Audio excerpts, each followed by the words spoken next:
Alright guys, we got Christian. Today he's going to give us his Burning Abyss deck profile. This is his completely own build. It's kind of unique in my opinion, so that's why I want to profile it. Alright, I'll see it. Alright, what's up? I went 4-0 today with this build. I got 1 tour guide, standard, 3 graph, 3 seer, 3 scarm. It's pretty standard. Then I play Why 3 Farfa? Does it clog at all? No, it does not clog at all. It's really, really good against the mirror match, and it's really good against XYZ monsters because you banish the XYZ and they have to detach the material. It goes to grave. Then I also play 3 Calcab. Most people don't do this, but what I do is I try to go Dante, detach, and play a lot of cards that when they get sent to grave, they get their effects off. And I play against a lot of decks that have multiple back row. So today, for instance, I got Dante, detach, and I milled a Calcab, and they had 1 back row, and I was able to just summon a couple more monsters and attack for game.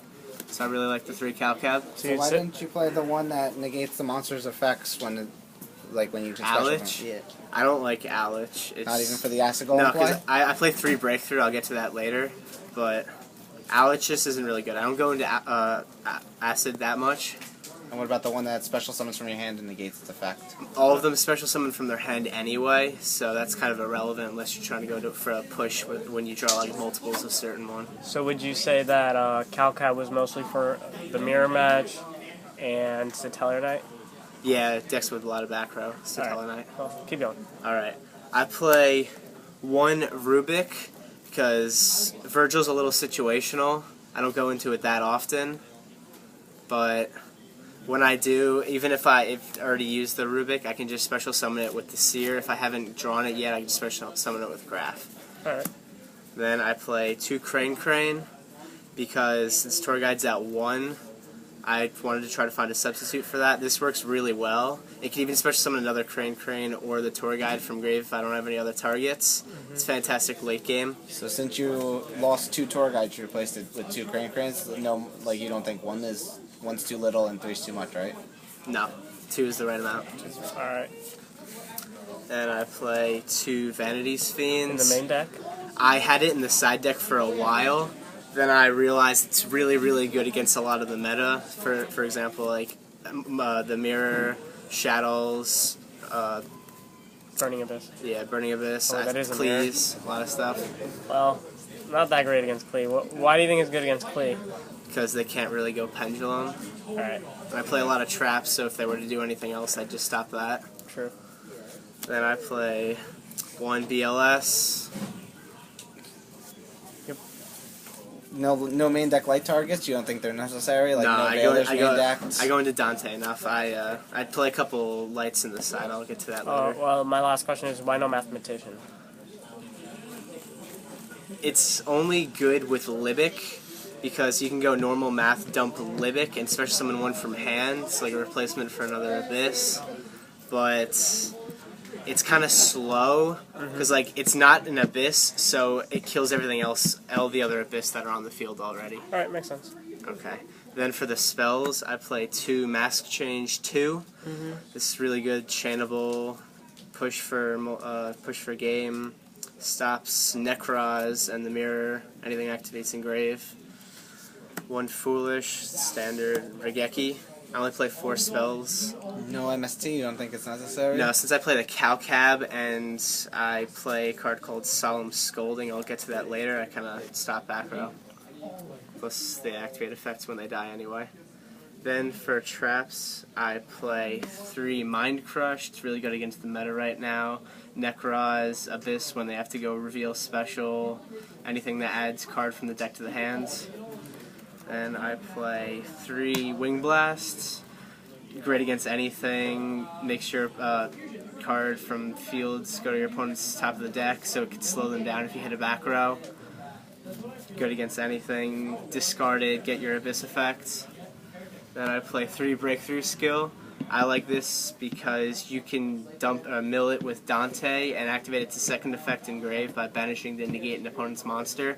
So since Shadow is a really tough matchup against this deck, I can go banish this from grave and stop a Winda or stop a Danko Sekka and then just continue my play from there. And then I play one Emptiness, one Fire Lake. I feel like more than one Fire Lake is too much because stuff like Shadow or Abyss, they'd still get their effect anyway, even if you kill them. I side 2, so if I'm playing against like Klee or a deck with heavy back row, I just play it against them, make them go neg. And card a lot of people don't play, 3 Solemn Scolding. If you don't have any face-up back row, pay 3,000, negate anything. Is it face down? What? Face down back row. What?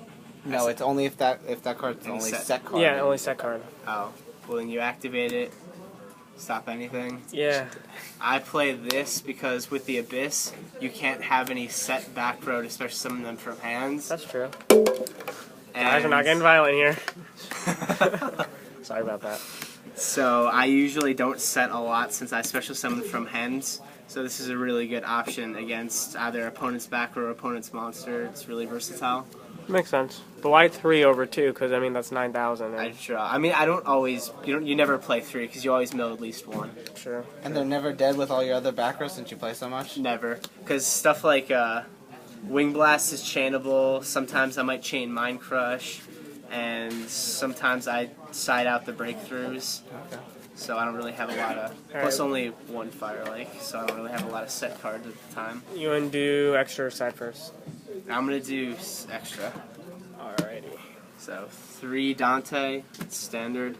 Play 2 Virgil, because even though I only play 1 Rubik, I can respecial the Rubik and go into the Virgil. It's Yep. really good against situational stuff. Makes sense. Then I do 2 Downer, it's kind of standard.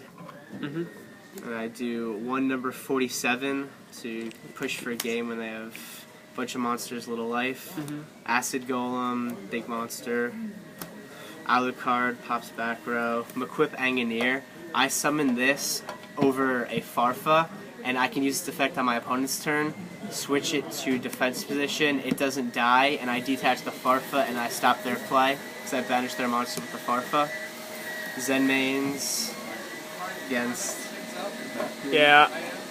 Just wait like 2 minutes. Zen Mains against situational stuff. I need to pop a like 1 card on the field. So like if they Shadow Mirror you, right? Yeah, if they Shadow Mirror or anything, like Face Up, Spell Trap. A number 49, I play this in case I go into time, because it saves itself and I gain life, and I can put some monsters back from grave to deck. Then I play 1 Dark Law and 1 Anki, because I play the Mass Change 2. I never felt my going into the second Dark Law, so playing the second Anki, I do that because I can attack like a really, really big monster my opponent has. Like for example, if they have like another Dante or anything in between like 25 and 28 that Dark Law wouldn't normally be able to kill, I could just have Anki kill it, and then I'd search the second Mass Change if it's still in deck. Now go on to side deck. Play 3 Max C. Usually side this in against either Tellers or the Mirror if I'm going second, so my opponent doesn't get too much advantage first turn. Then I play 2 Effect Veiler, same thing. And also I play this against Nekroz. Then I play 2 Lancia, usually also against Nekroz or maybe even Abyss because they have Farfa, BLS, and Darklaw. You didn't feel like 3 Veilers wasn't necessary to side or main deck?